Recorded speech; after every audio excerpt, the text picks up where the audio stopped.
Então, bom dia a todos.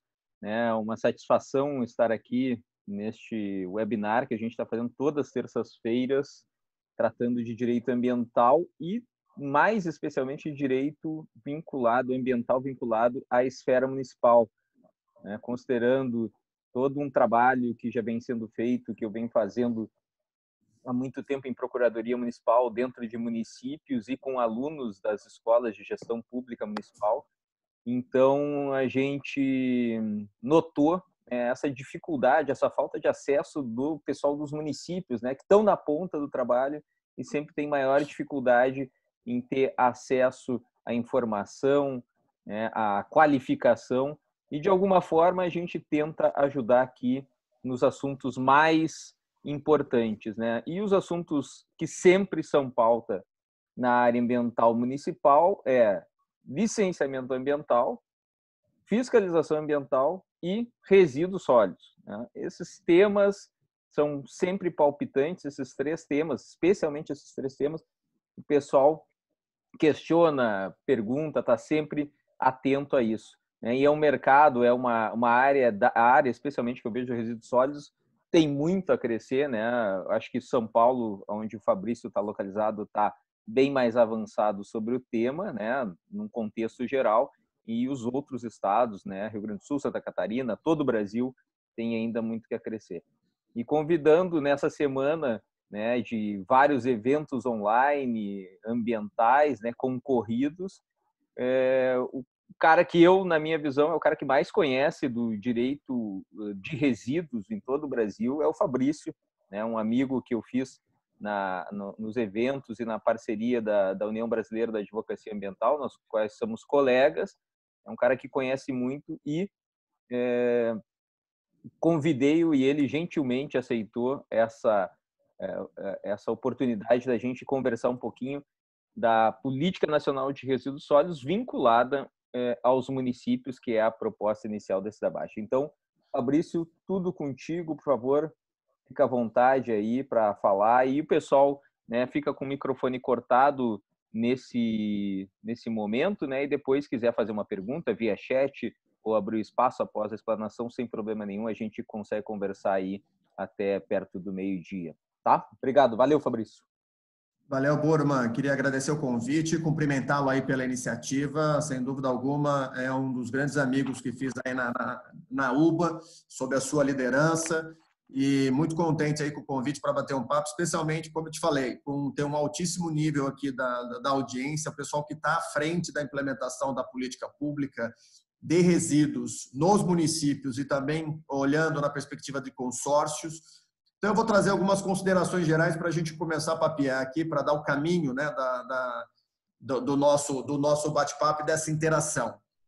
A primeira coisa que eu vejo como importante dos municípios ter a sua própria legislação, a sua política municipal de resíduos sólidos, né? Talvez esse seja o passo 1 do município para internalizar a gestão de resíduos, porque muitos se valem ainda de políticas ambientais, da política de meio ambiente, um sistema municipal de meio ambiente, no qual resíduos é apenas um dos pilares, né? É uma diretriz, não tem uma política específica. Então, particularmente, na minha opinião, os municípios, o passo 01 é ter uma política municipal de resíduos sólidos. Lembrando que não precisa ousar, né? Basta reproduzir as diretrizes que são abrangentes e suficientes da Política Nacional de Resíduos Sólidos.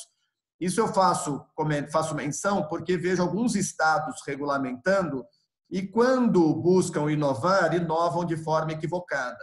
Confundem conceitos como responsabilidade compartilhada pelo ciclo de vida do produto, tratam de responsabilidade solidária, são conceitos no direito completamente diferentes. Então, tem algumas diretrizes que eu particularmente recomendo à legislação local, uma observância rigorosa da legislação federal, né? A política nacional, muitas das vezes as políticas estaduais têm obedecido. Algumas não, mas a maioria, felizmente, sim. Então, tendo uma política municipal de resíduos. Passo 2, na minha opinião, olhar, caso já não tenha visto, a questão da sustentabilidade econômica financeira do serviço público de limpeza urbana.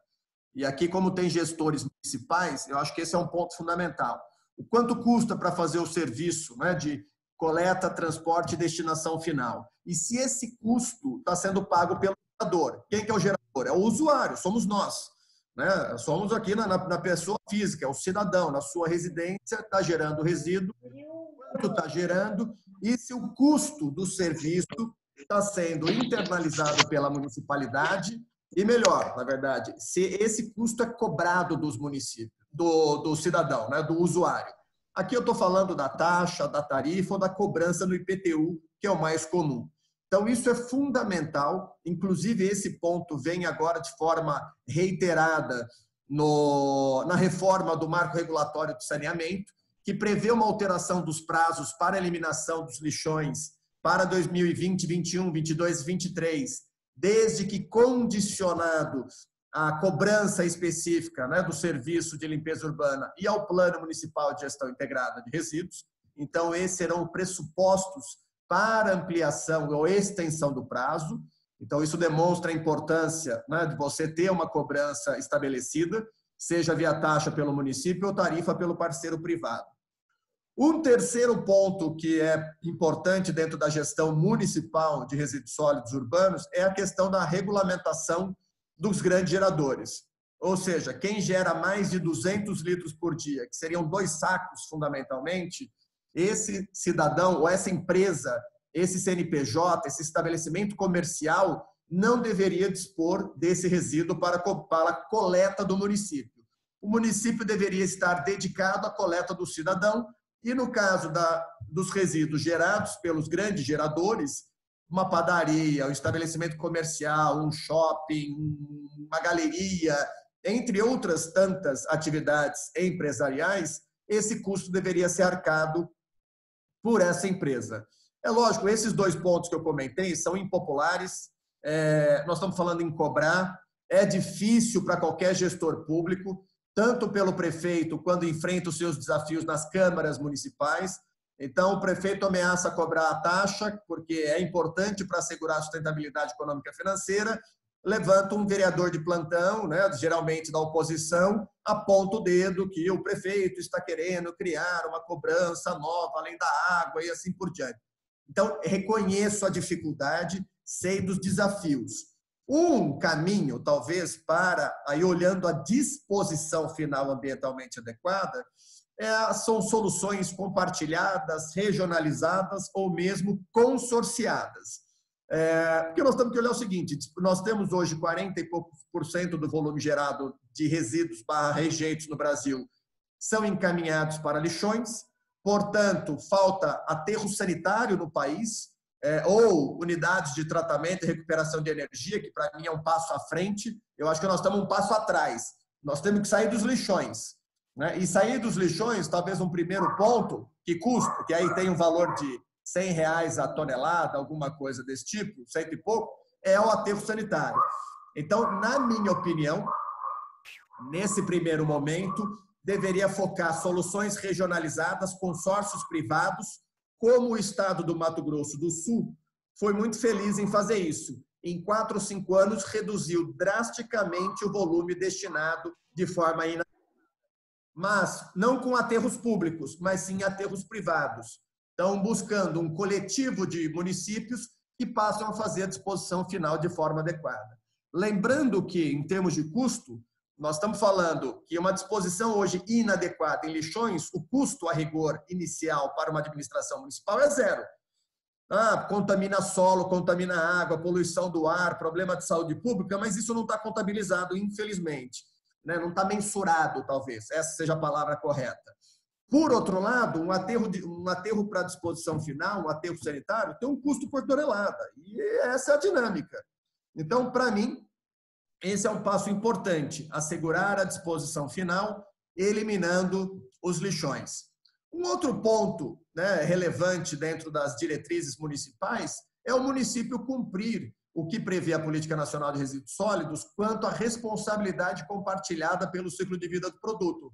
que importa fundamentalmente compostagem, potencializar a comercialização de materiais recicláveis e também, dentre outras medidas, você também buscar uma sinergia com os sistemas de logística reversa. Esse, para mim, é um ponto mais desafiador, porque eu, particularmente, vejo o sistema de logística reversa como soluções nacionais, né, na perspectiva nacional, a despeito de ter regulações estaduais, que eu acho que até aí está ok, mas eu ainda não vejo como momento para tratar de soluções de logística reversa municipalizada. Ou seja, lei municipal que disponha sobre logística reversa. Essa é a minha opinião. Não estou discutindo competência para o município legislar sobre, mas sim sobre a maturidade para discutir o assunto. Quando o município tem que ter o seu plano elaborado e implementado, né, que eu acabei não falando do Plano Municipal de Gestão Integrada de Resíduos, que tem um conteúdo mínimo estabelecido pela lei. Muitos municípios elaboraram, mas poucos implementam e operacionalizam esses planos. Então, tem uma diferença entre elaborar, implementar e fazer o monitoramento do mesmo. Então, esse talvez seja um ponto importante. Cumprir com a obrigação de fazer a disposição final ambientalmente adequada, ou seja, encaminhar para aterro sanitário, que hoje o que eu vejo são municípios querendo discutir logística reversa, você chega no município, o município faz uso de lixão. Então, peraí, não tem um ambiente ainda institucional para discutir, sendo que o município não cumpre o que lhe é atribuição legal, né, que é cumprir a política nacional sobre a disposição final. Então, tem alguns pontos, Burman, que tem avançado, isso é um fato.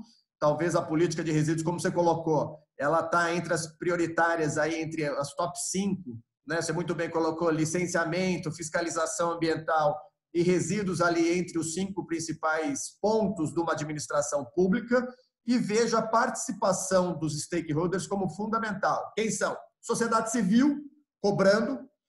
Infelizmente, a sociedade civil, também na sua grande maioria, desconhece todo o plexo de atividades que envolve um gerenciamento, uma gestão de resíduos, coleta, transporte, transbordo, separação, disposição. O que o cidadão comum conhece é a coleta, e a coleta funciona relativamente bem, isso é um fato. A coleta dos resíduos funciona, as cidades são limpas, tá? Isso, salvo algumas exceções, isso não dá para negar, que isso funciona bem. Então, isso acontece de forma orgânica, né, no âmbito da gestão integrada de resíduos sólidos. Mas o ponto, voltando para a questão da logística reversa, eu acho que tem um ponto de amadurecimento ainda dos municípios. E isso perpassa, na minha opinião, pela sustentabilidade econômica financeira dos serviços públicos de limpeza urbana e manejo de resíduos sólidos. Porque alguns discutem, precisa implantar uma central mecanizada, precisa implantar um sistema mais moderno, precisa implementar compostagem, tudo que está na lei. Mas sem recurso, né, sem uma cobrança específica, é difícil a gente avançar nesses pontos. E, por consequência, complica a cobrança junto aos municípios. E aí que eu estava colocando. Então, os stakeholders, primeiro, sociedade civil, geral. Segundo, Ministério Público. O que é comum os ministérios públicos? Ajuizarem ações civis públicas por dano ambiental decorrente da disposição em lixão. Não resolve. Tem que ter, na minha opinião, uma ação coordenada, Ministério Público, Tribunal de Contas e órgão ambiental. Para mim, se esses 3 andarem juntos de forma coordenada, você mitiga a judicialização, dá um conforto maior para a administração municipal e você tem o apoio do Estado via os órgãos ambientais. E vamos combinar, Tribunal de Contas, eu estou tratando aqui de improbidade administrativa, né, de inelegibilidade, são questões mais sensíveis que uma ação civil pública ambiental, que você como especialista conhece, vale 15 anos para ter um julgado, vão passar 4 ou 5 gestões da administração para ter um julgamento final dessa ação, e que depois dificilmente se executa. Então, na minha opinião, deve aí ser fomentada a ação coordenada entre esses agentes, esses setores, MP, tribunal, sociedade civil, órgão ambiental, buscando a dar mais estabilidade para esse setor, lembrando que os números apontam que os municípios hoje tem um débito com o setor de limpeza urbana que gera em torno de 18 bilhões de reais, ou seja, dos prestadores de serviço. E sim, é compreensível, né, dentro de uma gestão municipal, o desafio da cobrança. Então, acho que esse é um ponto nuclear e que vem a ser reforçado agora na reforma do marco regulatório de saneamento. E outros pontos que acho que permeiam aí a política nacional de resíduos, com um olhar localizado, municipalizado, mas eu gostaria de deixar aberto, acho que são considerações, né, introdutórias aqui para a gente poder promover o debate, a discussão, poder construir junto. Que é um tema caro para quem trabalha direto com as administrações municipais. Aí você tem o Edson Martinez, tem pessoas aí que estão, tem o próprio Júlio que está à frente da gestão pública. Eu sei os seus desafios operacionais, a despeito da previsão legal, do que é desejável, do que é recomendável fazer. Aí vou pensar mais um pouco para concluir. Esses dias mesmo a gente estava trabalhando num projeto junto ao município de Grande Porte, e aí fui entender, veja, você trabalha com parceria público-privada, tem alguma concessão? Não, o município ainda está na Lei 8666, fazendo licitações de 5 em 5 anos. Aquele puta perrengue, entendeu? De 5 em 5 anos, discussão dos contratos, revisão, 5+1, é difícil o tema. Até porque muitas procuradorias também não estão tão ambientadas com parcerias público-privadas, com a manifestação de interesse privado, né, com as MIPs. Então, tem um processo de amadurecimento. Acredito que a frente parlamentar, né, dos prefeitos, a Confederação Nacional dos Municípios, tem feito um trabalho de conscientização, capacitação sobre o tema. E, para encerrar esse ponto, inclusive fazendo remissão à frente parlamentar de prefeitos, a Frente Nacional de Prefeitos, desculpa, a gente está acompanhando uma discussão no STF que trata da constitucionalidade da cobrança de tarifa pelo privado, algo que já está em curso, né, que já funciona muito bem no Sul, especialmente. Esse é um caso de Joinville. E, infelizmente, chegou no STF discutindo a constitucionalidade ou não da cobrança da tarifa, algo que é muito tranquilo, já sedimentado em várias discussões. No entanto, tem uma súmula do STF de 1968, pasme, 1968, né, tratando dessa discussão, que a tarifa não poderia ser cobrada, e sim a taxa pela compulsoriedade. Então, assim, fazendo remissão aqui ao STF, agora prometo que é a última consideração para a gente abrir.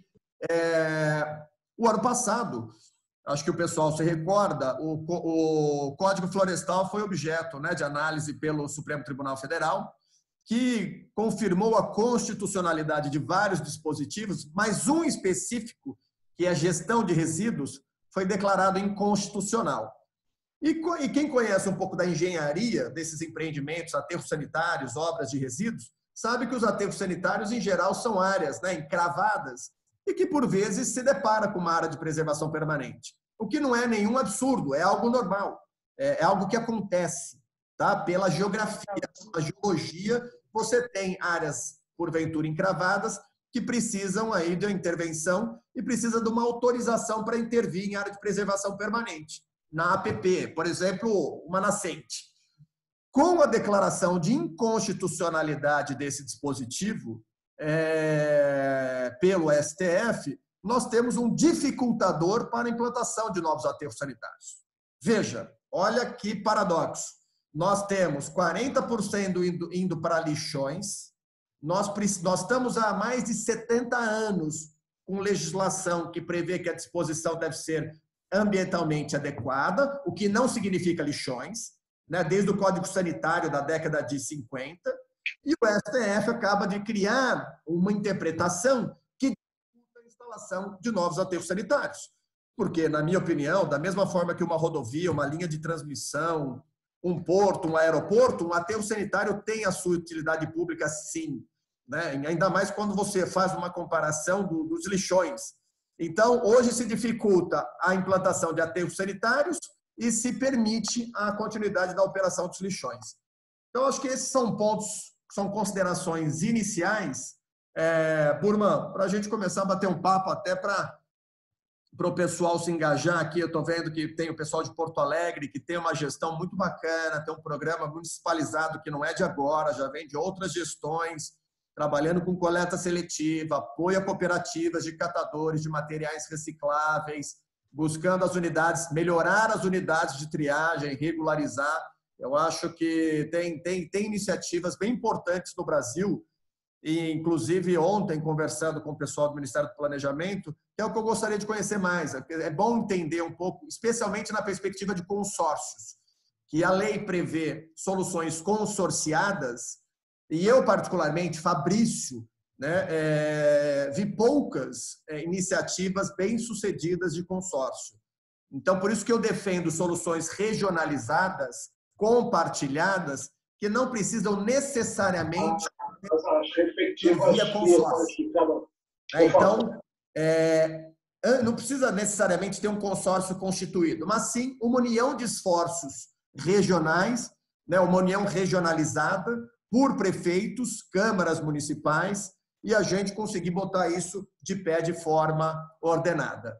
Burman, a palavra volta para você e estou muito contente aí com a galera. Estou vendo aqui vários nomes conhecidos e quero poder discutir um pouco, tratar aqui, transformar esse período de bate-papo de uma forma mais produtiva possível.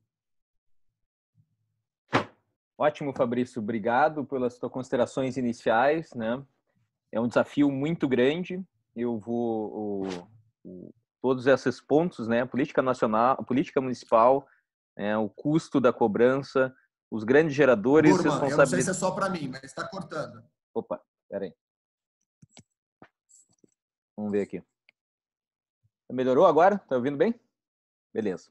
Mas anotei aqui todos os teus pontos, né? Os principais 5 pontos aqui, né? E eu conheço aqui a realidade de Porto Alegre, né? Aqui na ISMAN trabalhei por 3 anos, né? Quase 2 anos dentro da ISMAN. Obviamente que é a ISMAN, e acho que isso aí às vezes existe essa falta, as prefeituras, o governo como um todo, existe uma grande falta de diálogo, né, entre os órgãos, e a ISMAN aqui em Porto Alegre, ela é dissociada do Departamento Municipal de Limpeza Urbana, DMLU, que faz o sistema de gestão dos resíduos sólidos, né? E tem, vamos dizer assim, Fabrício, dentro do sistema nacional, da realidade nacional, ele é um bom sistema, né? Mas é falho, assim como todos, né? E isso é muito, eu acho que assim é muito efetivamente da situação da sociedade, não só da questão da política pública, né? Dessa questão que falta a educação ambiental, essa educação dos resíduos, né? Todo dia que tem coleta hoje, que é um dia de coleta seletiva, saio eu com meu lixinho ali, quantas pessoas não fazem a mesma coisa, né? A questão um pouco de consciência. Então a gente tem muito que evoluir, mas eu gostaria de te perguntar num ponto, depois que provavelmente alguém vai falar de educação ambiental e mudar, nessa questão que tu alinhou aí no final, que é a questão das APPs, né, da instalação dos espaços para tratamento dos resíduos em APP, porque os aterros sanitários, os lixões, transformando, o próximo passo é o aterro sanitário ainda ele é um local que demanda muito espaço. Tu precisa de um espaço significativo, né, para poder atender a demanda de certos locais. Então, aqui no Rio Grande do Sul, os maiores aterros sanitários, que inclusive Porto Alegre leva o seu resíduo, que é Minas do Leão, está a 100 quilômetros de distância, né? Então, tu tem uma demanda diária de quantas carretas, né? Até eu tinha esse dado anotado, mas são em torno de 60 carretas diárias, não sei se alguém tem essa informação mais atualizada, que estão fazendo esse transporte, né? E está agregando, né? Não só tu está resolvendo o problema ambiental, resíduo sólido, e tu está com o problema do transporte, né? Emitindo poluentes, né? Poluindo o ar e toda a situação. E a gente tem uma dificuldade, eu tenho e todos os debates assim para a sociedade de conseguir implementar essas soluções tecnológicas, esse passo, o segundo passo que está dizendo, né, que é a transformação de resíduo em energia, né, a própria incineração, os sistemas de pirólise e outros sistemas mais avançados que se discute. Por que a gente não consegue, né? Qual é a resistência efetiva que a gente não consegue? É uma questão política? É má informação? Né? Porque quando a gente começa a discutir uma incineração ou sistemas alternativos de tratamento de lixo, o pessoal, mas aí nós vamos queimar lixo reciclável. Né? E eu vejo aqui, por exemplo, Porto Alegre, a gente recicla em 15% a 20% no máximo dos máximos dos resíduos. E vários estudos que foram feitos sempre admitiam a possibilidade de tu usar sistemas alternativos e com coleta seletiva. Os sistemas, eles se autoalimentam, né? Eles conseguem trabalhar em conjunto. Então, eu queria saber, dentro da realidade que tu vê nacionalmente, qual é a dificuldade, né? É muito do lobby das empresas que têm aterro sanitário, que estão ganhando dinheiro nisso, e muito dinheiro nisso, que impede isso de evoluir, ou é má informação? O que falta efetivamente para a gente sair desse local que a gente se encontra, né, que é um passivo, não só os lixões são um passivo absurdo, o aterro sanitário também é um passivo, né, que daqui a 10, 20 anos nós vamos ter um problema com esses locais. Né? Então, o que falta para a gente dar esse... Não que eu queira, né, que a gente deu vire o mundo ideal de uma hora para outra, né? Eu que sou um defensor que o ótimo é inimigo do bom muitas vezes, né? Mas qual é a dificuldade que a gente consegue para ter pelo menos alguns projetos avançando nesse sentido? É um bom ponto. Eu particularmente acho que é gradual. Acho que no Brasil nós temos uma gradualidade que nós temos que observar as particularidades do Brasil e ver as tecnologias que são adaptáveis ou que são factíveis de serem implantadas sobre a perspectiva técnica, econômica e ambiental. A questão vamos chamar da recuperação de energia, aproveitamento e recuperação energética via URI, né, que é o que está na pauta hoje, inclusive foi regulamentado ano passado pelo Ministério de Minas e Energia, Ministério do Meio Ambiente e Ministério do Desenvolvimento Regional. Para mim, é uma tecnologia que está aí, está posta. Nós não temos plantas ainda, né, desta magnitude implantada no Brasil. Tem 2 unidades com licença ambiental já aí em estágio avançado. Nós temos, talvez, regiões que conseguirão aceitar ou recepcionar esse tipo de tecnologia. Por exemplo, eu faço muita menção à Baixada Santista, né, no estado de São Paulo. O lixo sobe a serra todo dia para ser disposto em aterro. Então, tem algumas localidades que talvez caibam, né, que encaixe uma tecnologia como essa.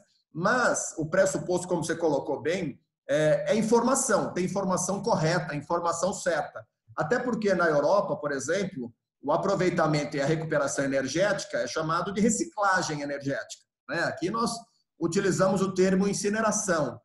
Tem uma desinformação, sim, tem um preconceito, sim, sobre as tecnologias de tratamento e recuperação energética.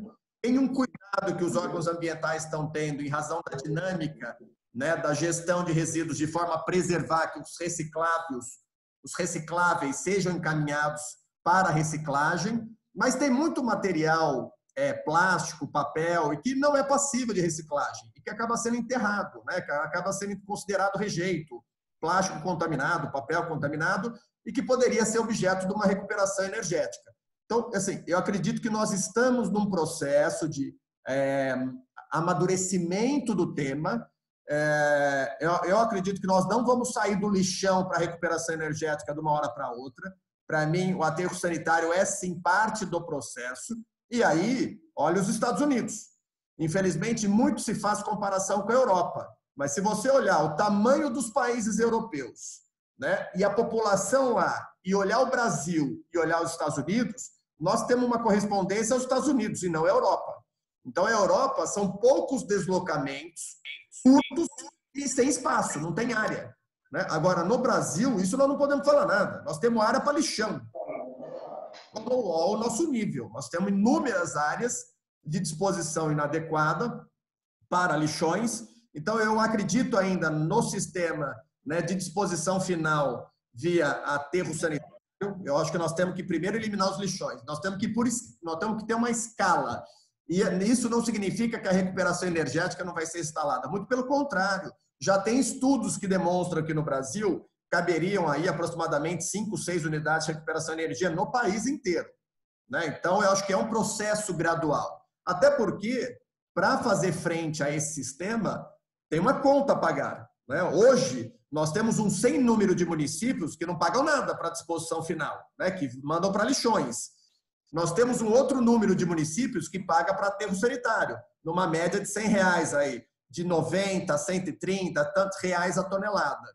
E isso é disposição final. Até porque, Burman, os bons aterros têm licenciamento ambiental, sistema de proteção de manta, bloqueio, barragem ou vegetal, controle da poluição atmosférica, balança, entre tantas outras iniciativas ou medidas de mitigação do impacto. Aproveitamento do gás do aterro, gerando biogás. Então, assim, eu não sou adepto a nenhuma tecnologia, eu sou contra lixão. Eu sou contra lixão frontalmente. E aí você tem os interesses comezinhos, como você muito bem colocou. Você vai implantar um aterro sanitário numa determinada região, qual que é a primeira discussão que se tem? Vai implantar um lixão. Veja, não é lixão, é aterro sanitário. Né? Então, você tem várias... vamos implantar, então, uma recuperação energética. Vem a incineração. Então, cada movimento tem um interesse escuso ou interesse contrário que acaba dificultando a implementação de tecnologias que, volto a frisar, é legítimo. E aí, eu vou até fazer um comentário aqui que o Mimo trouxe. O Mimo é de consórcio, é uma liderança de um consórcio no estado de São Paulo. A sustentabilidade do sistema vem na tarifa.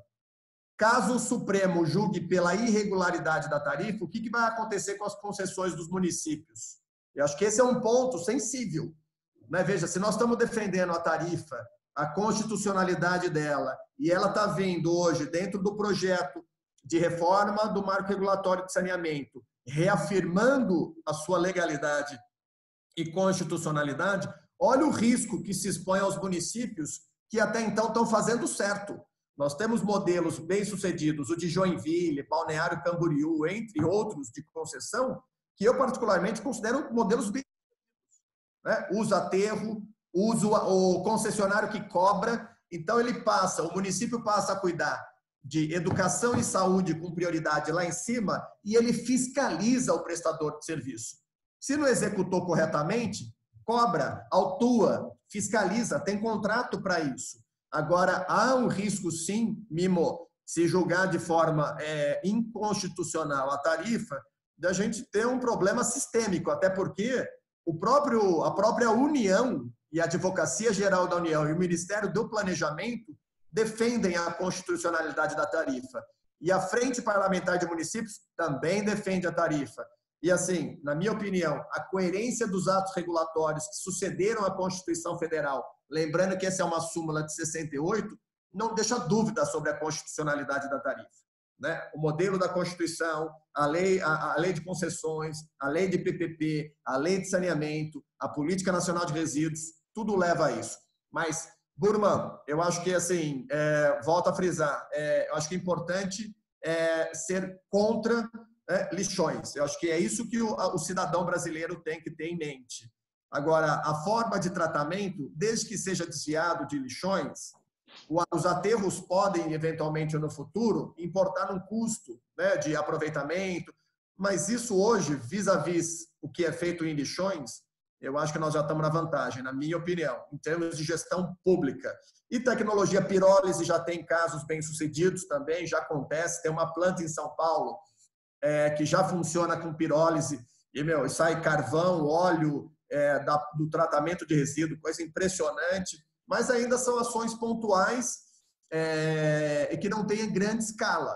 Eu acho que, em breve, tem plantas grandes de recuperação de energia que estão sendo estudadas e precisa desmistificar um pouco. Nessa questão de tecnologia, muito se fala, olha, veja, não precisa pagar nada, só me dá o lixo. Não é bem por aí, tem que ter cautela para avaliar. E aí eu faço referência à portaria do Ministério das Cidades, que trata do estudo de viabilidade técnica e econômica das modelagens de concessão, PPP, na área de resíduos.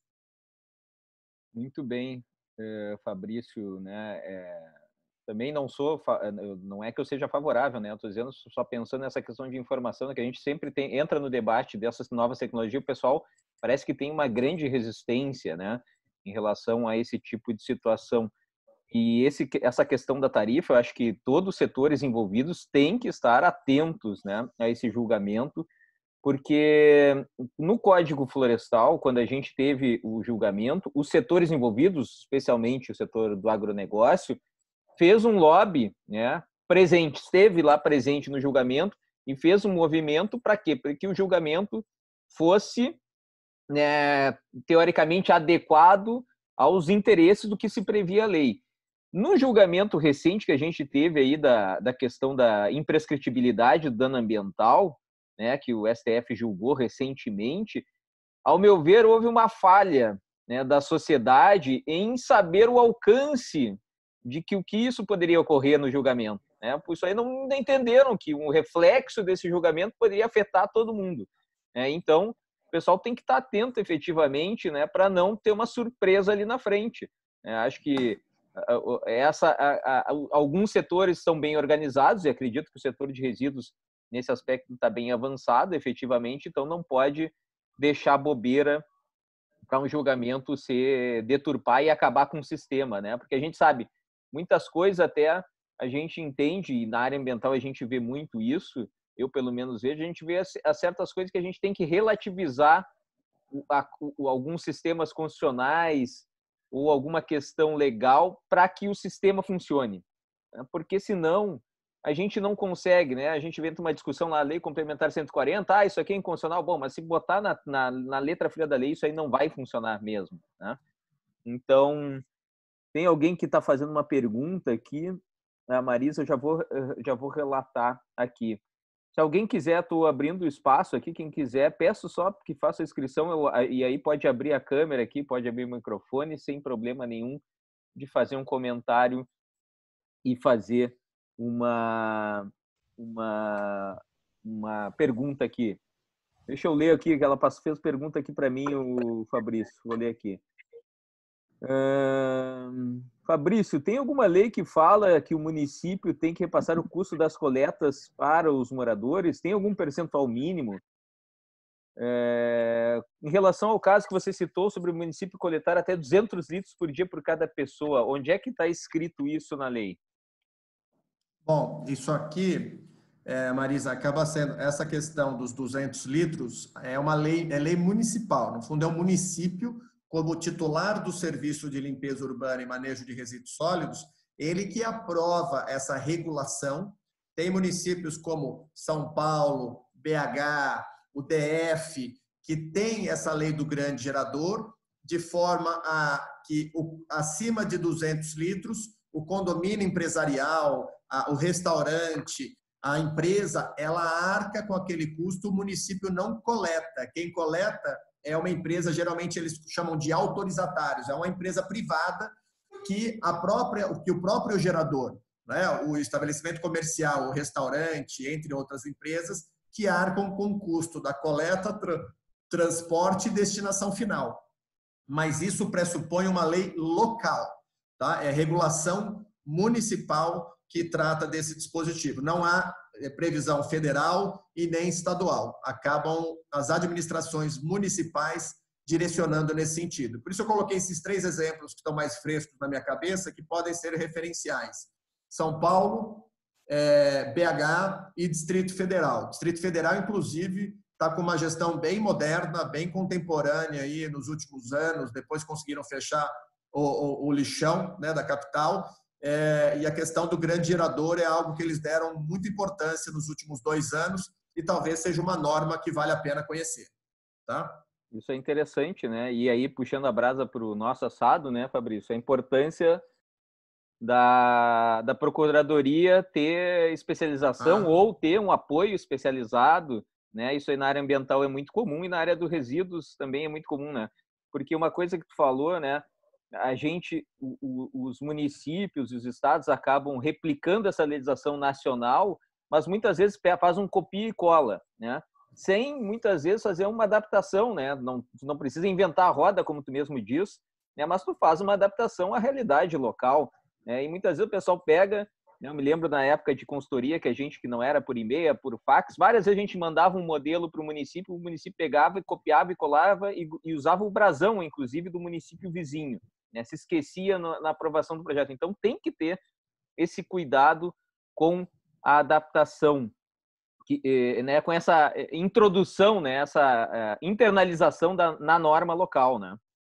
Isso. E acho que tem um ponto aqui, Burman, se me permite, eu estou vendo aqui, tem acho que 2 comentários no mesmo sentido, que eu acho que a gente poderia abordar, que é a questão do plano de gerenciamento. Vou dividir. Plano Municipal de Gestão Integrada, competência do município. Acho que isso está bem claro.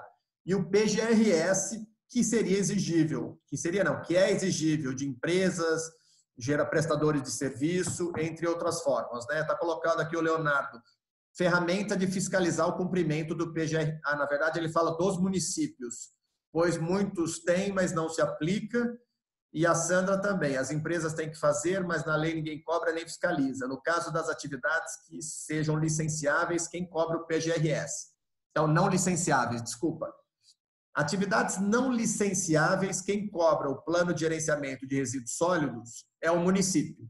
O município é o órgão competente para fiscalizar e cobrar o PGRS das fontes que estão obrigadas a implementar, ou dos geradores que estão obrigados a implementar. Como eu coloquei, estabelecimento comercial, industrial, entre outros, que não são licenciados pelo Estado, né? Então, o município que acompanha e fiscaliza. Só que sim, nós temos um problema de estrutura para isso. Como é que eu faço? Eu já acompanhei vários, né? Especialmente as empresas que andam muito em linha com a conformidade. Veja, a lei prevê a elaboração do plano. Eu não sou licenciável, apresento ao município, apresento. O que o município faz? Geralmente não sabe o que fazer, porque não tem estrutura, não tem sistema informatizado, não tem para onde mandar, quanto muito fiscaliza, porque não tem uma dinâmica estabelecida para esse tema. O que nós vimos agora em São Paulo, que pode ser um bom direcionador e que começou com um grande gerador e que, por consequência, tem obrigação também de ter o plano, na sua grande maioria, é um sistema informatizado, online, um cadastramento, né, todo informatizado no CTRI, que é um cadastro de transporte de resíduos da cidade de São Paulo, que faz com que todo aquele que gera mais de 200 litros tenha obrigação de se cadastrar, e ali o sistema todo informatizado vai fazer o monitoramento das operações de coleta, transporte até destinação final, disposição final ambientalmente adequada. Porque imaginar que os municípios têm condições de receber planos de papel, analisá-los, fiscalizá-los, vamos ser realistas. Eu não falo como em nome de município, eu não sou município, mas sei dos seus desafios e da dificuldade de ter estrutura, recursos humanos, tecnológicos e financeiros para fazer o que tem que ser feito, né? Então, na minha opinião, pressupõe um sistema online, mas veja, nós estamos falando do município, nós temos os estados ainda migrando para esse processo, né? No ano de 2019, foi instituído o SINIR, Sistema Integrado, Sistema Nacional de Informações de Resíduos Sólidos, em que os municípios e os estados têm a obrigação de prestar informação para o SINIR, que não é o SNIS, conhecido SNIS, que era de competência do Ministério das Cidades. Agora é o SINIR, vinculado ao Ministério do Meio Ambiente. Então, nós temos ainda um processo de, internalização dos planos municipais no âmbito do SNIS, no âmbito do SINIR, que é de atribuição dos municípios e que o SINIR é nacional e, naturalmente, ato contínuo, chegará também nos geradores. Aí naqueles que tem que gerar, que tem que elaborar e implementar o seu PGRS. Agora você me pergunta, Fabrício, tem uma empresa aqui, tem que elaborar ou não? A minha opinião é que tem que dispor do plano. O plano tem que existir porque é uma ferramenta de planejamento. Então, ela te ajuda a saber com quem você trabalha, para onde vai o seu resíduo, quem que manuseia, quem dispõe, se tem licença ambiental, alvará de funcionamento. Então, para mim, é uma ferramenta importante de gerenciamento do tema. Então, ainda que o município não analise, não fiscalize, acaba sendo uma ferramenta de planejamento importante para os geradores, mais do que para quem vai fiscalizar, que na sua maioria das vezes não tem estrutura, que é no caso dos municípios, me parece uma ferramenta importante de ser elaborada. E esse sistema aí que tu falou do cadastro de transporte de resíduos, né, que é um sistema informatizado, até no outro evento que a gente conversou do da UBA, né, eu fiz essa pergunta porque o pessoal, até foi a Sandra que me perguntou, né, a questão da possibilidade de isenção, né, do plano de gerenciamento para os pequenos, né, que não têm licenciamento. E aí tu me deu a sugestão, não, isso aí faz um procedimento informatizado, um procedimento simplificado, né, um cadastro simplificado, porque não tem essa previsão de isenção que as empresas ou os pequenos geradores possam não apresentar o plano. Então, foi uma sugestão que eu apresentei aos municípios, né, faz um cadastro simplificado, né, o mecânico, né, a oficina mecânica, o pequeno gerador, chega na prefeitura, informa e a pessoa faz esse cadastro ali, porque efetivamente, né, a fiscalização ambiental de resíduos nos municípios, ela é precária, né, não por problema, por falta de estrutura, obviamente, né, então o pessoal já não consegue fiscalizar quem está irregular, imagina quem tenta ser regular, é um pouco difícil. Deixa eu fazer uma pergunta. Nesse ponto, Burman, só para complementar o que você colocou, eu acredito que muito em breve o próprio MMA, dentro do programa Lixão Zero, que é um programa nacional com várias diretrizes, eu acredito que um dos pontos seja essa simplificação que você acabou de comentar, buscando criar uma linha de corte, porque hoje o que acontece? Uma pequena empresa, ela acaba tendo dificuldade de acesso a recurso por causa de conformidade. E aí ele fala, vocês estão me pedindo um plano que a indústria de grande porte elabora e eu sou, igual você falou, eu sou uma oficina mecânica. E aí eu não consigo acessar financiamento, não consigo acessar recursos porque eu não estou em conformidade. Então, eu acredito que esse tema, o Ministério, inclusive, é sensível a essa realidade e acredito que isso será trabalhado em breve. Vou fazer uma pergunta aqui do Lucas aqui. Uma alternativa para pequenos municípios seria uma coleta aliada a cooperativas de reciclagem, uma parceria entre público e cooperativas para tentar dirimir a desburocratização, né? Seria interessante? Acho que sim, né? Mas aí prefiro que tu fale, especialmente, né? E até uma coisa que eu anotei, tu falou que a coleta funciona bem, né? E a reciclagem de alguns materiais, né, funciona bem. E aí eu acho que dá para te abordar porque elas têm certas reciclagens têm um bom valor econômico, né? O caso do alumínio, por exemplo, né, que é um case de sucesso, né, que é 99% alumínio reciclado no país, né? Bom ponto, Burma, mas olha só olha como é a coisa na hora né? Você falou, deu um bom exemplo, a latinha de alumínio. Agora, veja, tão ciente que nós somos, o cidadão, o consumidor, o usuário de que a latinha tem valor, ela já tem dificuldade, inclusive, de chegar nas cooperativas, que elas são desviadas no caminho, né? Ou seja, o que tem valor, o próprio mercado, a própria economia acaba dando caminhos diferentes. Você faz todo sentido, a lógica vai chegar a latinha, inclusive, teve um estudo o ano passado, um Atlas da reciclagem, que traz exatamente a importância da latinha. Em resumo, fala o seguinte: o grande volume de materiais recicláveis hoje nas cooperativas é papel e papelão, para. Grande volume de peso. O que tem mais volume aí de recurso mais significativo é a latinha, mas que tem menos volume. Naturalmente, porque não chega, é desviado no caminho. Então, assim, tem uma questão de mercado bem importante. Eu acho que, respondendo ao Lucas objetivamente, pode ser uma alternativa, uma coleta aliada às cooperativas? Tanto pode, como a própria lei dispensa de licitação. Mas aí, uma coisa importante. Quando se contrata uma cooperativa, eu estou contratando uma empresa, né? Eu estou contratando um CNPJ para prestar um serviço e que, por consequência, deve atender as mesmas diretrizes operacionais de saúde, segurança, uma empresa terceira. Eu sei que isso é difícil a gente enfrentar, porque tem particularidades das cooperativas, mas no papel do gestor público, o gestor público quer segurança, né? Quer um serviço bem prestado, bem executado, e, por vezes, tem, inclusive, e que deve, né, ser remunerado. Tem coleta seletiva e que o município remunera as cooperativas. Mas, da mesma forma que remunera, exige rigorosamente o cumprimento do contrato, como exige das outras empresas. É jogo jogado, né? A regra está posta, vai prestar o serviço, tem diretrizes e obrigações a cumprir e está valendo. Então, assim, e a lei, tanto a política nacional como a lei de licitações e a própria lei de saneamento prevê essa exceção da licitação para a contratação de cooperativas para a realização da coleta seletiva.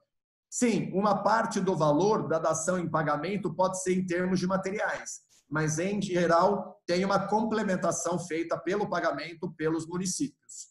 Então, é possível, dá para fazer, e já é feito em alguns municípios de forma bem sucedida, tá?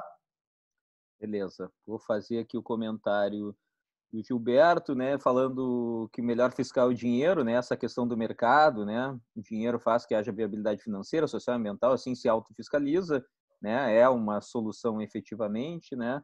Outras pessoas agradecendo aqui, tem o Rossim aqui faz uma pergunta: quando todos são cobrados pelo serviço, seja ele comercial ou residencial, não promoverias uma fiscalização cruzada entre os participantes, ou seja, ninguém permitiria que o lixo fosse, né, que está aqui, agora eu perdi aqui, fosse depositado na frente de outra casa, pois pagaria mais, né? Isso aí, eu vou dar o exemplo de Santos. Santos também estabeleceu a lei do grande gerador recentemente, e teve que ter uma atuação da polícia local, porque estabelecimentos comerciais, no caso ali, restaurantes, tirando o lixo da frente do estabelecimento e colocando no vizinho. Então, por isso que, assim, o componente cultural, né, o brasileiro, né, isso é um componente, porque quando se fala muito da Europa, na minha opinião, que aí você entra na questão de educação, cultura, informação, nível de informação que chega no consumidor, no usuário, é diferente. Ele adere ao sistema e ele sabe que ao não aderir, ele é penalizado por isso. Nesse caso, em Santos, tiveram que botar polícia, porque o dono do restaurante beira-mar, tirando o lixo de frente do seu estabelecimento e botando no vizinho, poxa. Então, quando se fala do dia a dia do Brasil, nos casos brasileiros, por isso que eu sempre ressalvo a importância. A Europa é muito importante, tem bons modelos, é muito inspirador, mas nós temos que tomar cuidado, porque aqui nós temos o brasileiro, né? Então, por isso que eu sou favorável à cobrança do gerador, né, do usuário residencial de uma forma, gerador de outra forma. Se não tiver o grande gerador, se quiser cobrar todo mundo indistintamente, para mim um modelo muito bacana foi na época de São Paulo, que tinha taxa, que foi instituída pela Marta, que ficou marcada, né, como a Martaxa, não só pela taxa do lixo, mas outras taxas que foram impostas à época, mas ela foi, ao seu tempo, ela está visionária, porque você veja, sabe de onde vem hoje o recurso que paga a limpeza de São Paulo? Do orçamento. Antes, você tinha uma conta específica e era autodeclaratório, o cidadão declarava. Gero por dia até 2 sacos. Então, você tinha um valor lá estabelecido. E isso funcionava para a cobrança de todo o território, de toda a cidade. Então, e outra, se a gente paga água, esgoto, por que não paga lixo? Então, eu acho que, e aí, para mim, por isso que fica um pouco distante a gestão de resíduos do cidadão, do gerador, porque o dele está muito associado a gerar em casa, botar num saco e dispor. Sendo que a água, ele abre a torneira, ele fecha a torneira, ele dá a descarga. Agora, então, tem uma relação mais íntima, talvez, com outros serviços do saneamento. E aí, acho que é importante, dentro desse tema, trabalhar essa integração dos resíduos, né, do serviço de saneamento como algo prioritário de saúde pública, que é o que o governo, inclusive hoje, vocês viram, saiu uma matéria, né, no Valor, tratando que a retomada da economia, uma das diretrizes principais é o saneamento, é ajudar o tratamento de esgoto em 50% do país que não tem tratamento de esgoto, né? E nós temos 40% do país que faz uma disposição inadequada de resíduos e rejeitos. Então, assim, de fato, é um dos gargalos aí para a gente alçar uma melhora do saneamento no país. Muito bem. Tem várias perguntas aqui. Eu vou pedir para encerrar as perguntas, só porque senão a gente não vai conseguir responder as que foram aqui mandadas. A Marisa perguntou sobre a questão dos resíduos agora em época de coronavírus, né? O que se faz com esses resíduos, né? Em relação especialmente aos resíduos recicláveis, né? Inclusive a gente teve notícia que logo quando aconteceu a situação, né, da pandemia, vários serviços de coleta seletiva foram cancelados, né? Houve um questionamento muito grande em relação a isso. Quer comentar algum? Aproveita. Eu acho que nesse ponto aí, Burman, duas anotações. Primeiro, de fato, houve uma suspensão em alguns lugares. Você veja, isso foi importante também. Nós acompanhamos de perto um trabalho dos Ministérios Públicos Federal e Estadual, do Trabalho, inclusive, com entidades setoriais. Inclusive, acho que alguns colegas devem estar aqui nesse grupo, para discutir essa questão da suspensão ou da continuidade dos serviços de coleta seletiva. Em vários municípios foram suspensos os serviços, em outros tantos foram mantidos. Então, a recomendação era o reciclável, manter no reciclável, normal, e os demais não recicláveis, por exemplo, o que fazer, como já tem aqui, inclusive, o que fazer com máscara, que a recomendação era colocar nos sanitários, né, nos resíduos sanitários, que inclusive foi um comentário aqui da própria Sandra, colocar no lixinho do banheiro, porque esse certamente não é manuseado, né? Ou dificilmente é manuseado. Então, você manter a separação, até porque você misturar tudo significa um retrocesso dos últimos 20 anos de comunicação, informação, sensibilização, conscientização do usuário sobre a separação, então, que mantenha a separação. No entanto, esses outros resíduos, né? Especialmente eu falo aí no caso de máscara, que virou algo comum, ao descartá-las no lixinho de banheiro. Inclusive, ontem, a Vigilância Sanitária de São Paulo soltou uma orientação nesse sentido. Inclusive, depois eu posso compartilhar com quem tiver interesse. Deixo aqui o meu contato, né? O meu e-mail é contato@fabriciosoler.com.br. Deixo aqui para quem quiser depois ter maiores informações. Foi veiculado ontem, inclusive, Burman. É muito novo isso. E teve uma cartilha que foi produzida por esse grupo que eu comentei, e que foi institucionalizada pelo Conselho Nacional do Ministério Público. O Conselho Nacional do Ministério Público publicou essa cartilha e uma nota técnica com recomendações sobre se suspender, o que deve fazer, se manter as atividades de coleta de coleta seletiva e operação das centrais de triagem pelas cooperativas, também tem um conjunto de medidas, naturalmente voltada à higienização, limpeza, espaçamento entre os cooperados, medidas que vão ser adotadas em qualquer ambiente de trabalho, né? Que tende a ser aí usual em todo ambiente de trabalho, reforçar a higienização, manter as distâncias, turnos alternados, redução do efetivo, né? O rodízio, entre outras medidas. Beleza. O e-mail do Fabrício é contato@fabriciosoler.com.br. E quem não conseguir, quem já escreveu, o pessoal aqui, especialmente do Rio Grande do Sul, que qualquer coisa pede para mim, que eu pego com o Fabrício também e mando para os colegas aqui do município. Inclusive o e-mail do Burman está no convite, né, Burman? Isso. É só pedir ali que a gente manda ali, né, o material. A pergunta aqui do Maurici Cauano. Qual os maiores desafios para a organização dos consórcios na gestão dos resíduos sólidos, né? E já vou aproveitar e fazer um link aqui com a pergunta da Thay, né? O maior desafio para o consórcio e qual é a dificuldade, né? Por que os municípios não apoiam as cooperativas de recicladores, né? Então, eu não sei, eu acho que talvez seja uma situação pontual, né? Mas fica aí duas perguntas em uma, né? Em relação à dificuldade em estabelecimento de consórcios para os resíduos sólidos e por que na visão da TAI, ou analisar essa visão da TAI, que ela faz o questionamento por que os municípios não apoiam as cooperativas de recicladores participar desse processo aí. Bom, primeiro, o Cauano é um expert no assunto. O Cauano é o cara da indústria paranaense para o tema. Então, ele conhece muito bem o assunto e os desafios que permeiam a questão de consórcios, que vem com a resposta do mimo na sequência. Vontade política. Entendeu? No fundo, para mim, eu chamo isso de imaturidade institucional, que os municípios não dispõem de consciência ou vontade política para trabalhar o coletivo, o tema de forma coletiva. Então, eu vou buscar o interesse comum de 3, 4, 5 municípios para a disposição final. Mas aí a briga já começa em quem vai ser o presidente do consórcio. Ninguém está olhando a efetividade da medida. Quem vai ser o presidente do consórcio e em qual município não será o aterro sanitário, porque o outro vai falar que é lixão. O município tal vai receber o lixão para receber o meu...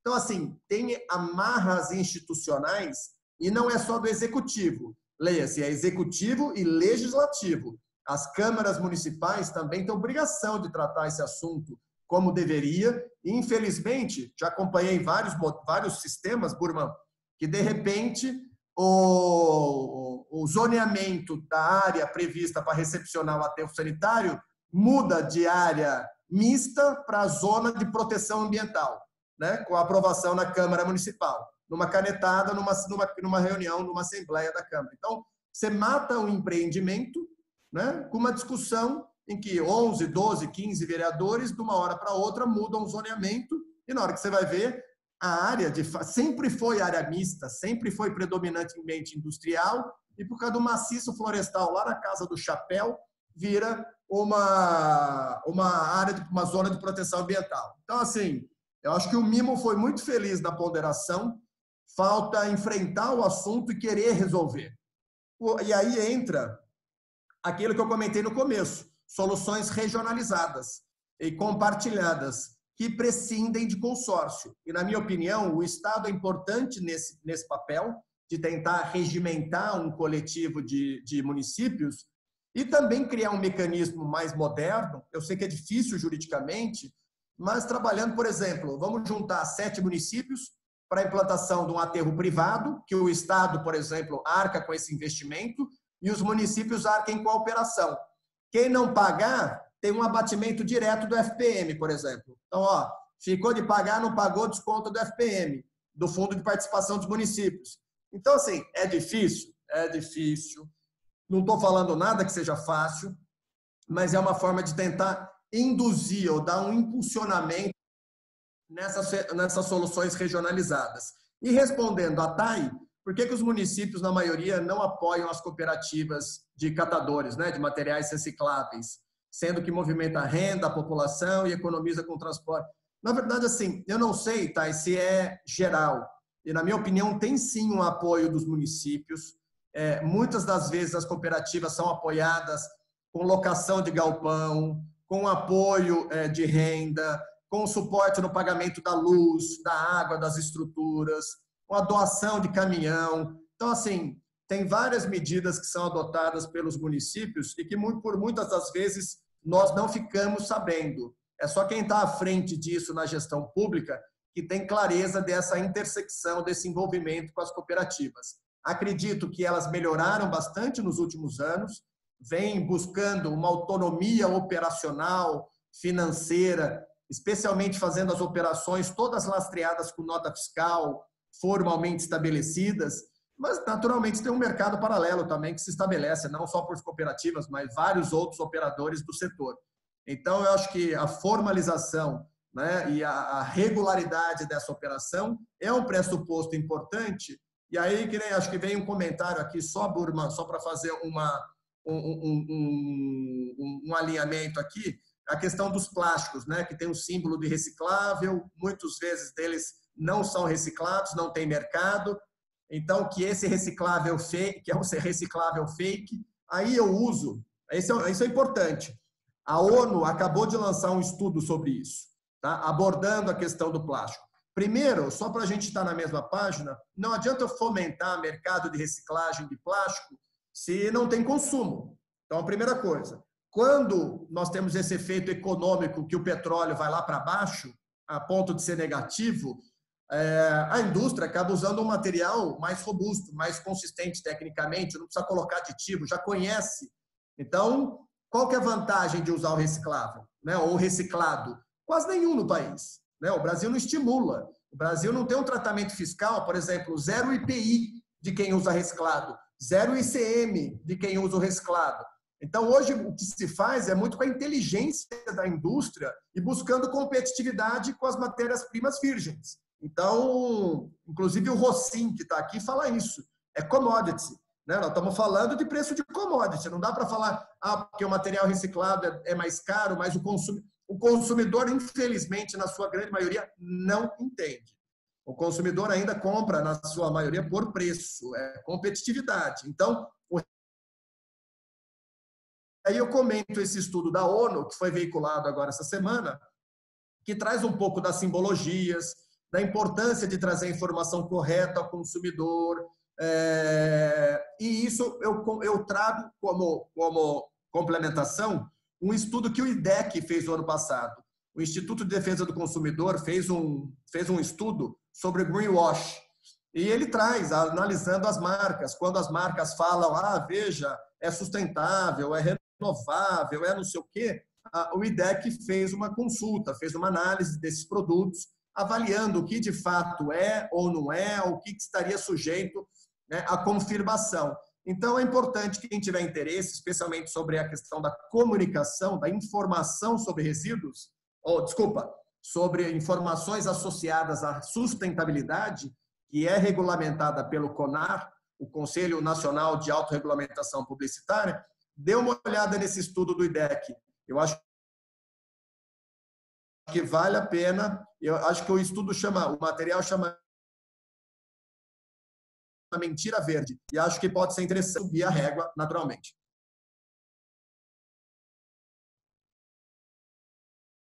Passar mais uma pergunta aqui, né, do Marcelo Cairoli, né, que eu acho que já foi abordado em paralelo, né, a questão das corporativas, porque os municípios possuem contratos de coleta com essas empresas e daí talvez não por conta disso não apoiam as cooperativas, né? Talvez existisse aí um questionamento, uma briga em relação a isso e aí não seriam apoiados. E o Lucas faz uma pergunta se seria juridicamente legal a implementação de uma startup com reciclagem inteligente, com a compra de sacolas pelo cidadão, sendo criado pontos de coleta para recicláveis pela empresa e os municípios ficando com a coleta dos não recicláveis. Primeiro ponto, se o município tendo contrato com empresas, aí ele não apoia as cooperativas. Seria isso um motivo para não apoio das cooperativas? Eu acho que tu respondeu, né? Acho que são casos pontuais. Acho que os municípios, de forma geral, apoiam as cooperativas, né?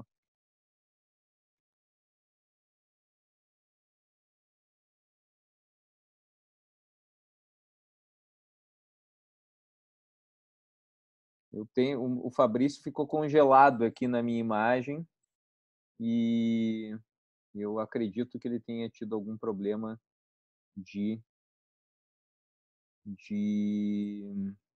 conexão da internet.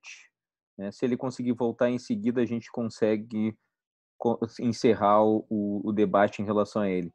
Eu faço um comentário em relação aqui da Sandra, grande erro da política de resíduos sólidos não contemplar bonificações. Na verdade, Sandra, a lei prevê, né, os incentivos, só que efetivamente esses incentivos, muitas vezes eles ocorrem dependendo de lei local, né, ou lei estadual, aí a União não pode determinar que o Estado faça uma isenção ou que o município faça uma isenção. Quem tem que fazer isso é o próprio ente federado dentro dos limites de sua competência. Então, a lei ela dá essa diretriz. Vamos ter incentivos? Vamos ter incentivos. Agora, cabe a cada ente federado fazer a sua política de incentivos, né? Não tem como atropelar as competências dos demais entes federados. Fabrício, caiu aí, mas faz a tua consideração final aí, por favor, né? Em razão do horário também. Daqui a pouco todo mundo com fome, quer almoçar, né? Tem que dar comida para as crianças, né? Tem que acompanhar a aula.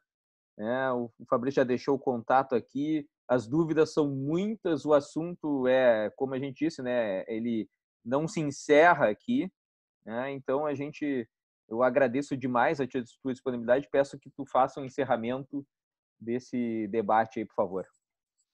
Não, na verdade, Burman, acho que assim, foi incrível. Eu acho que tem muita coisa para falar do tema, tem várias nuances, vários instrumentos da política nacional que não estão regulamentados, que não estão abordados com precisão, que precisam de um apoio tanto local como estadual e federal.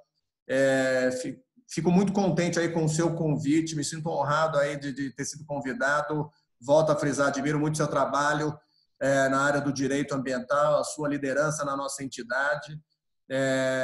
Teria outras coisas aqui para pensando, né? O tema é muito instigante. Então, especialmente quando o pessoal está à frente, né? Eu acho que os comentários da galera que participou mostra que está na lida, está ali no dia a dia e sente na pele essa discussão. Então, por isso que eu fico muito contente de estar, né, aprendendo e entendendo os melhores casos, os desafios que têm acontecido na prática, tanto na perspectiva municipal como na perspectiva do setor empresarial. E acho que como última mensagem é que é persistência, né? No fundo é persistência e cadência. Na minha opinião, a Política Nacional de Resíduos precisa de cadência, ela é progressivamente implementada. Nós não vamos mudar a realidade do país de uma hora para o outro. Lembrando que nós estamos em 2020 e volto, os lixões estão aí ainda, e para mim esse é o ponto mais crítico da lei, é o que mais me incomoda, é ter que falar de lixão em 2020. Isso para mim não faz sentido dentro do atual contexto, a gente falando até os exemplos de usar startup, né, dentro do modelo de saco, que é por cobrança por utilização do serviço, coisas extremamente contemporâneas e modernas, né, que a gente está tratando, e com muita inteligência, e a gente está falando de lixão, né? E a gente olha para o lado e fala lixão. Porra, não faz sentido. E aqui, está aqui, ó, 10 anos depois da lei, e a gente tem lixão. E aí eu vou te falar mais, Sandra, não é nem 10, nós estamos falando de 70 anos. Esse, para mim, é o referencial. A década de 50 proibia lixões. Então, por isso que, às vezes, essa discussão também municipalista de foi criada a lei, ninguém deu apoio, ninguém ajudou a acabar com os lixões. Nós temos que dividir um pouco, né, o que é, de fato, falta de vontade, o que é ausência de interesse, o que é recurso, o que é priorização do assunto. Porque, de fato, vamos pensar o seguinte, qual que é o usuário gerador que tem noção que se vai para um aterro sanitário ou se vai para um lixão? Pouquíssimos, pouquíssimos. Tirou da frente de casa, o sistema funciona, né? É o afastamento, essa o racional do usuário comum, como a gente, dentro das nossas casas. Agora, se é puxado de charrete nas costas, com EPI, sem EPI, com caminhão, com estribo, tá nem aí. Então, assim, esse é um ponto importante a ser trabalhado pelo setor, né? Então, e aqui um último agradecimento, Burman, a você. Estou vendo a Maria Cristina aqui, outra colega combativa, extremamente competente na área, super advogada. Um agradecimento, volto a palavra para você, agradecendo aqui. Olá. E voltando para você, Burman, a palavra é sua. Valeu, muito obrigado. Tu estava falando do caso de Santos, a Maria Cristina saltou ali até a hora, abriu o microfone que ela já queria dar um pitaco ali, né? Naquele caso. Obrigado, Maria Cristina. Obrigado a Karina, obrigado Daniela, Cris, Carol, Bárbara, Andréia, né, o Mimo, Edson, Euler, Fernanda. Olha, não tem como citar todo mundo aqui, as 60 pessoas que participaram nesse dia que tá bem concorrido, né, com lives e eventos, né? Nós concorremos, o Fabrício falou, nós vamos concorrer com o Ministério, com o Ministro do Meio Ambiente. Eu falei, tá tranquilo, nós estamos bem escorados aqui, né, com o pessoal qualificado, né, não só o pessoal qualificado falando com o Fabrício, e também com o pessoal, a audiência extremamente qualificada, né, pessoal que efetivamente trabalha na área e tem capacidade e tem oportunidade da gente mudar isso, né?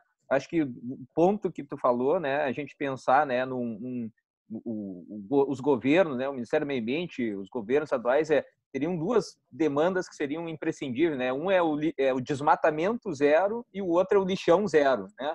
Nós conseguimos implantar essas medidas aí, a gente conseguiria evoluir efetivamente como país e como sociedade.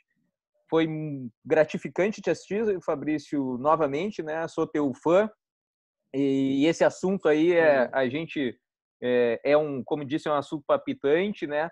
Vai ficar gravado, eu passo lá no canal do YouTube, depois também pode divulgar aí para todos os colegas, quem tiver interesse em ouvir esse debate. E na semana que vem a gente volta com mais um outro convidado aí para falar de algum outro tema.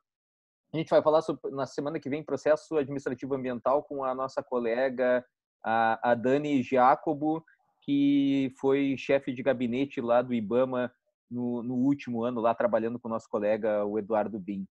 Então, pessoal, muito obrigado. Boa semana aí para todo mundo, bom trabalho. Fiquem em casa, quem puder, se cuidem, né? E um grande abraço a todos. Obrigadão, Fabrício. Abraço, obrigado a todos. Se cuidem. Boa semana.